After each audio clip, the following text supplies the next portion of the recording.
let me now unpack the guitars and show you what we will have to deal with. Guys, you're lucky. Absolutely identical labels. Original machine heads. Absolutely smooth.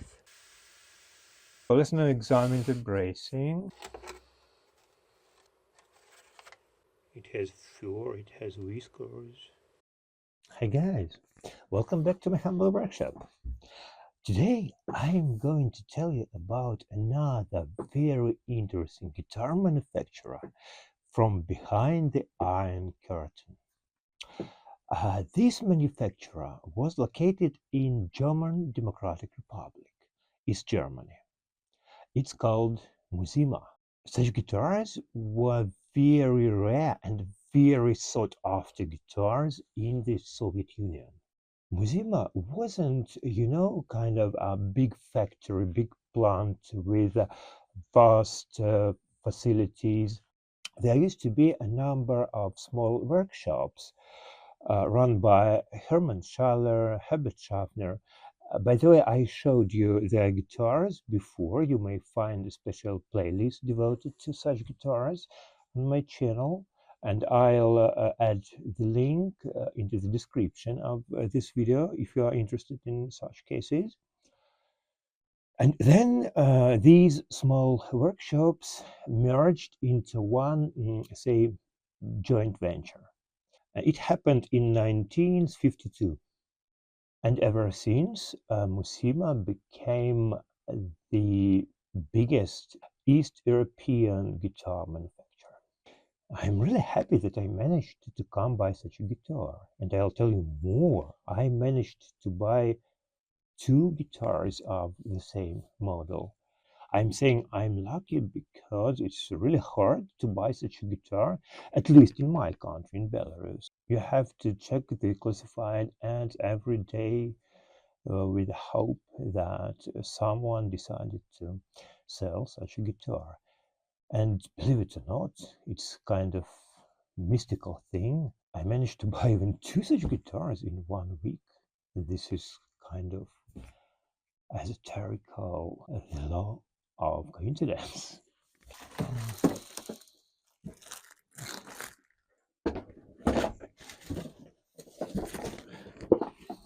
Funnily enough, they came from different cities, from different sellers, but they are packed in the same bags. Mystical, isn't it? So let me now unpack the guitars and show you what we will have to deal with.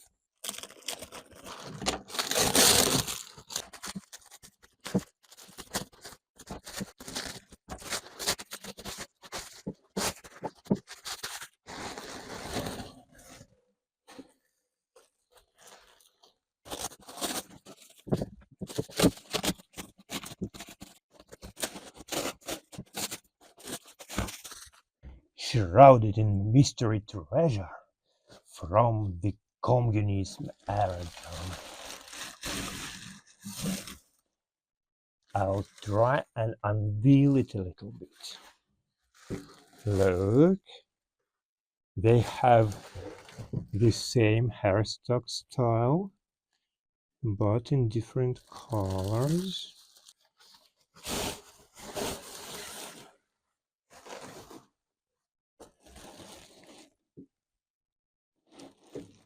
Musima Resonata.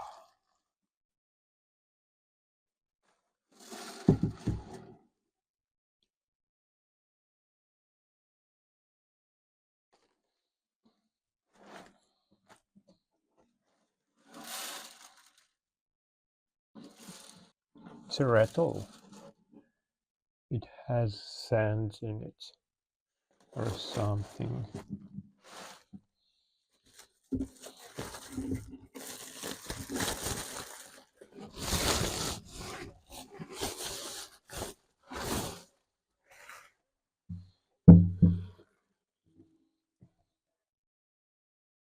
At the first glance, this guitar looks a little bit better.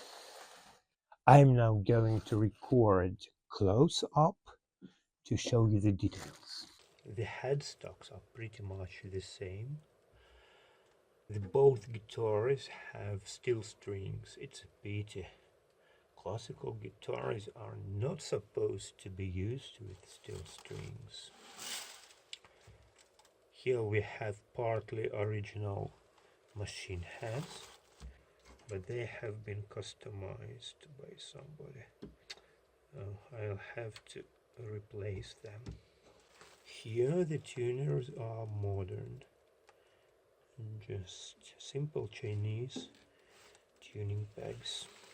We have absolutely identical labels, but the guitars are not exactly the same.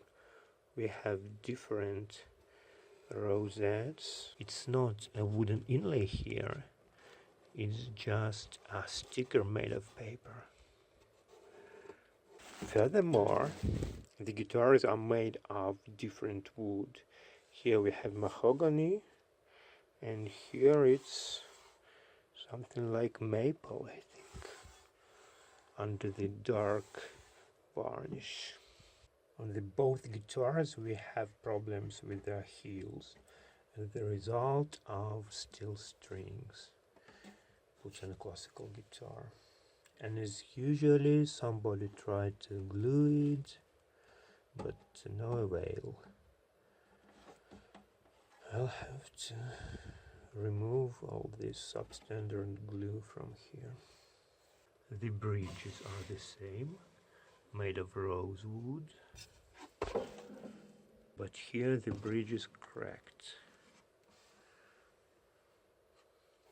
At least on one of the guitars, the soundboard is sagging. So guys, you're lucky. I'll have to open the guitar and show you its inner design, its bracing, and we'll be able to examine what materials the guitars are made of. So let me now unstring the guitars, cut one of them open, and later we'll see what we have inside.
The neck has been glued by someone in a very slapdash manner.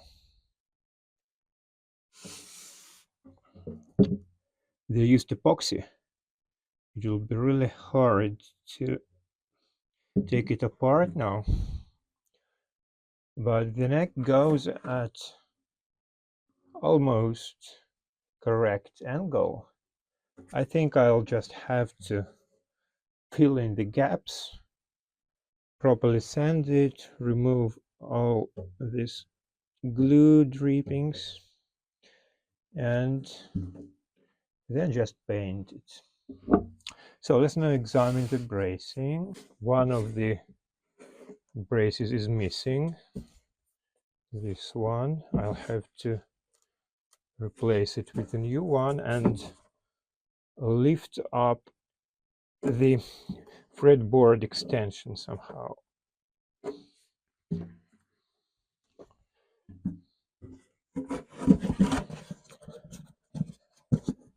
We have a fan bracing here with 5 rays. One of them is loose. I'll have to glue it. And it's interesting that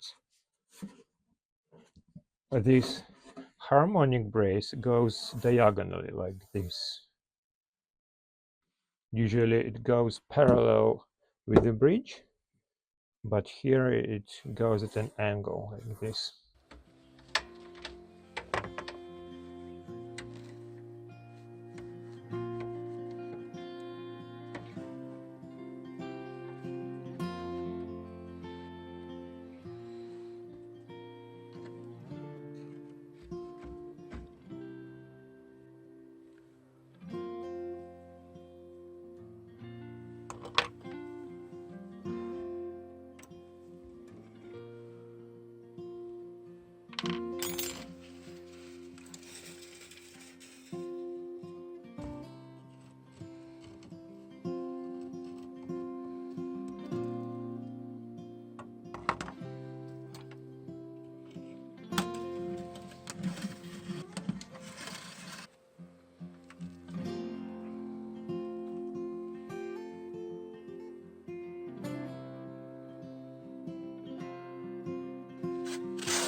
The joint is dovetail here.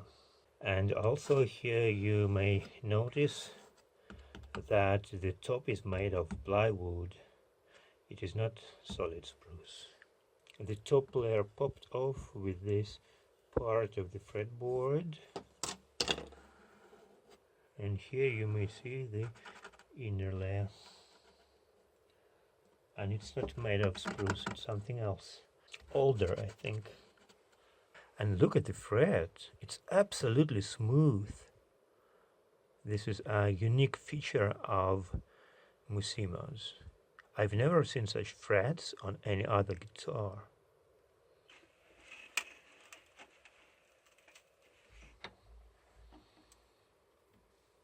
Its binding is made of plastic, black plastic, and the soundboard is made of plywood of 3 layers. Here you may see it very well.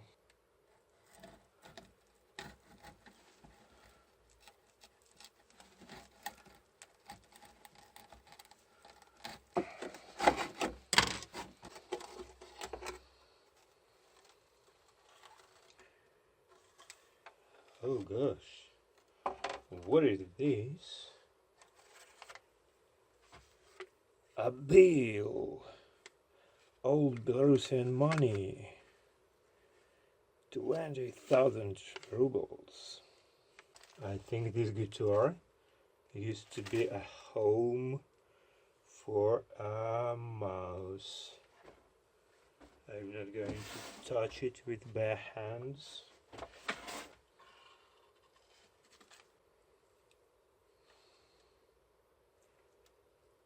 Hello, how is it going? It has fur, it has whiskers. Somebody put food to feed the mouse, but they forgot to give it any water. The mouse passed away of thirst. It's a pity.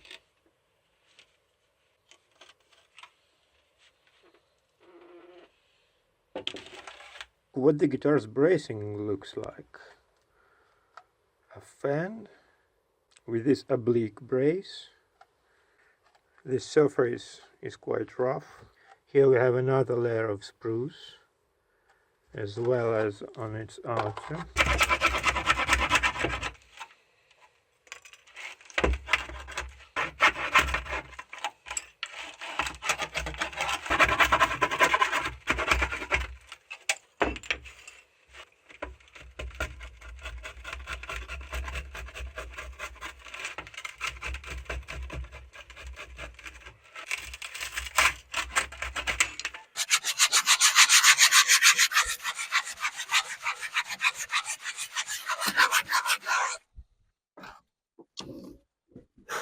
So guys, now that we've learned pretty well everything about this guitar, let's proceed to restore the instrument. I'll start with gluing back its correct brace to fix its popped off lining, and so on. Pleasant viewing, guys.